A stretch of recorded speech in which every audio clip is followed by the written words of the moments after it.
Hello students, అందరు ఎలా ఉన్నారు? సో నేను మీ విష్ణువర్ధన్, మీరు చూస్తున్నారు Vishnu smart info YouTube channel. Students, నేను కొంచెం బయట ఉన్నాను, సో ఎయిర్పోర్ట్లో, సో కొంచెం నాయిస్ వస్తుండొచ్చు. కానీ షాకింగ్ ఏంటంటే, ఇప్పటి వరకు ఏదైనా కాలేజు పర్మిషన్ రావడానికి చాలా ట్రై చేయడం మనం చూసాం. సో పర్మిషన్ తెచ్చుకోవడం మనం చూసాం. కానీ నేనైతే ఫస్ట్ టైం వింటున్నా, ఆ పులివెందుల కాలేజ్కి మనకి పర్మిషన్ వచ్చినా కూడా సో ప్రజెంట్ ఆ కాలేజు అడ్మిషన్స్ తీసుకునే స్టేజ్లో లేదని so director of medical education Andhra Pradesh నుంచి ఎన్ఎంసి వాళ్ళకి లెటర్ వెళ్ళింది.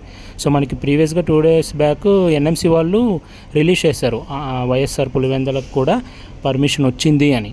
సో కానీ ఏమైంది ఆ తర్వాత, సో పర్మిషన్ ఇవ్వగానే మళ్ళీ director of medical education Andhra Pradesh నుంచి ఎన్ఎంసి వాళ్ళకి లెటర్ వెళ్ళింది, ఈ కాలేజ్ ప్రస్తుతం అడ్మిషన్స్ తీసుకునే స్టేజ్లో లేదు, సో ఒక్కరిని కూడా అడ్మిషన్ అనేది చెయ్యకండి ఈ కాలేజ్లో అని ఎన్ఎంసి వాళ్ళకి లెటర్ వెళ్ళింది.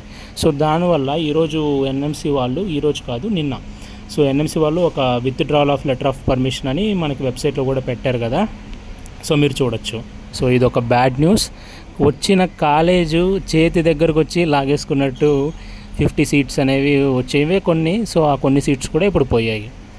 ఎనీవే ఏం చేస్తాం, ఫెసిలిటీస్ అన్నీ బాగాలేకపోతే ఆ కాలేజీలో మీరు ఎంబీబీఎస్ చేసినా కూడా వేస్టే, ఇంకా అలా అనుకోవాలి మనం, ఇంకా అంతే కదా. ఎనీవే, సో ఇది పొద్దున్నే బ్యాడ్ న్యూస్ మనకి.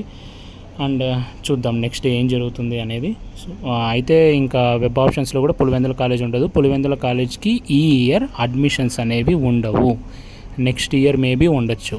ఓకేనా, ఇది లేటెస్ట్ న్యూస్. ఈ వీడియో మీకు నచ్చితే లైక్ చేయండి. ఇలాంటి మరెన్నో వీడియోస్ మీరు మిస్ అవ్వకూడదు అనుకుంటే మన ఛానల్ని సబ్స్క్రైబ్ చేయండి. Thank you so much for watching. Have a great day.